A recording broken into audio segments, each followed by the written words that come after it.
கட்டிடத்தை தகர்த்து பாராளுமன்ற கட்டிடத்தில் எல்லா கட்சியை சார்ந்த நாடாளுமன்ற உறுப்பினர்களும் தத்தம் ஜனநாயக கடமை ஆற்றிக் கொண்டிருந்த வேளையில் பாராளுமன்ற கட்டிடத்தை தகர்த்து எல்லா தலைவர்களையும் உயிரோடு சமாதியாக்குவதற்கு அப்சல் குருவை அனுப்பி வைத்த பாகிஸ்தான் இந்தியாவின் பூலோக சொர்க்கம், இந்தியாவின் வர்த்தக நகரம், ஆகாயவளாவிய மாளிகைகளால் நிர்மாணிக்கப்பட்டிருக்கிற கோடிக்கணக்கான மக்களினுடைய பூலோக சொர்க்கம் என்று பேசப்படுகிற மும்பை, லட்சக்கணக்கான மக்கள் சஞ்சரிக்கின்ற சத்ரபதி சிவாஜி ரயில்வே ஸ்டேஷன், வானம் அளவிற்கு வளர்ந்திருக்கிற தாஜ் ஹோட்டல், கண்மூடி கண் திறப்பதற்குள் கொக்கு குருவி சுடுவதை போல 136 பேரை சுட்டுக் கொன்று தாஜ் ஹோட்டலை தரைமட்டமாக்கி சத்ரபதி சிவாஜி ரயில்வே ஸ்டேஷனை சாம்பல் வீடாக்கி மும்பையின் கட்டுமானத்தை தகர்த்தால் இந்தியாவின் கட்டுமானத்தை தகரும் என்று கருதி கசாப்பை அனுப்பி வைத்த பாகிஸ்தான் அத்துமீறி எல்லைக்குள் நுழைந்து இந்திய ராணுவ வீரர்கள் 2 பேரை இன்றைக்கு கைது செய்து அவர்கள் தலையை தனியாக நிறுத்தி எடுத்து வன்மம் தீர்ப்பதற்கு இன்றைக்கும் சிந்திக்கிற பாகிஸ்தான். அந்த பகை கக்கும் பாகிஸ்தானுக்கு மன்மோகன் சிங் சர்க்கார் 5000 மெகாவாட் மின்சாரம் கொடுக்கிறது, தமிழகத்திற்கு 1000 மெகாவாட் தரமாட்டேன் என்கிறார். காங்கிரஸ் கட்சி எம்பி இந்த தொகுதியில் இருக்கான்.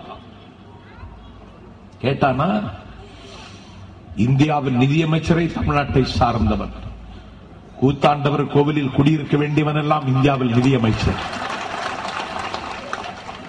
கருணாநிதியின் மகன் அஞ்ஞானதி நலகிரி மத்தியில் கேபினெட் அந்தஸ்து. கபில்சலம் கருப்பையா முப்பனாரின் பிள்ளை ஜி.கே. வாசன் கேபினெட் அந்தஸ்து. நான் கேட்கிறேன், தமிழ்நாட்டுக்கு பலன் உண்டா? கேட்டீங்களா? இத கேட்கதான் அம்மா டெல்லிக்கு போனாங்க. சிம்மஹாத்ரி என்கிற இடத்துல ஆந்திராவில் 2 அலகுகளை 1000 மெகாவாட் மின்சாரத்தை உற்பத்தி செய்கிற ஆந்திராவில் மத்திய தொகுப்பில் உள்ள மின்சாரத்தை ஆந்திராவுக்கே கொடுக்கிறது டெல்லி. தமிழ்நாட்டில் கல்பாக்கத்தில், நெய்வேலியில், வல்லூரில் மத்திய தொகுப்பில் கூடங்குளம் மின் நிலையத்தில் என்று தமிழ்நாட்டில் உற்பத்தி செய்யக்கூடிய மொத்த மின்சாரம் 4830 மெகாவாட். அதை தமிழகத்திற்கு ஏன் தரக்கூடாது என்று கேட்கத்தான் அம்மா டெல்லிக்கு போனாங்க. 10 நிமிஷம் பேசி 10 நிமிஷத்துல பேசி இருக்காங்க. மணி அடிச்சுட்டான். மணி அடிக்கலாமா? ஒரு மாநில முதலமைச்சரை கொச்சப்படுத்தலாமா?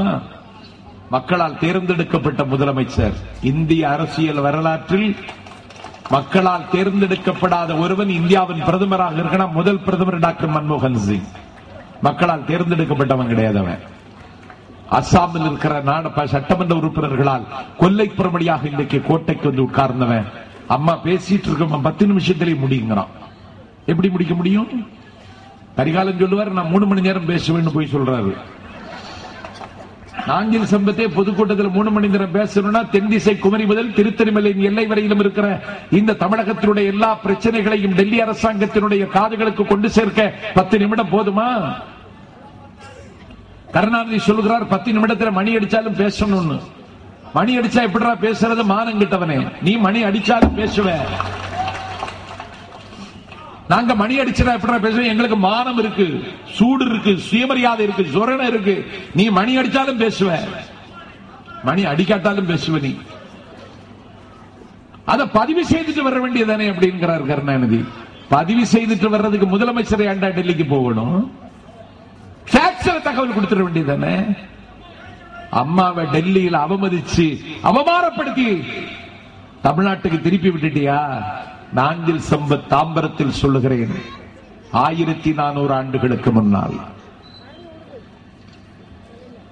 ஓரிரை கொள்கை உலகத்திற்கு கொண்டு வந்த அல்லாஹ்வினுடைய இறுதி தூதர் நபிநாதர் ஸல்லல்லாஹு அலைஹி வஸல்லம், என் பெருமைக்குரியவர்களே, இப்ராஹிம் நபியாலும் அவருடைய புதல்வர் இஸ்மாயில் நபியாலும் கட்டி முடிக்கப்பட்ட கடவுளாலயம் கஃபா நுழைய முயற்சித்த பொழுது கோடிக்கணக்கான மக்களின் நம்பிக்கையை பெற்ற நபிநாதர் ஸல்லல்லாஹு அலைஹி வஸல்லத்தை அன்றைக்கு கடவுளாலயம் கஃபாவிலே அனுமதிக்கவில்லை.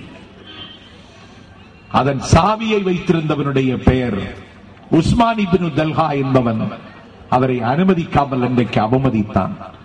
அப்பொழுது பெருமானார் அவனிடத்தில் சொன்னார், காலம் மாறும், நீ நிற்கிற இடத்தில் நான் நிற்பேன், நான் நிற்கிற இடத்தில் நீ நிறுத்தப்படுவாய் என்று சொன்னதை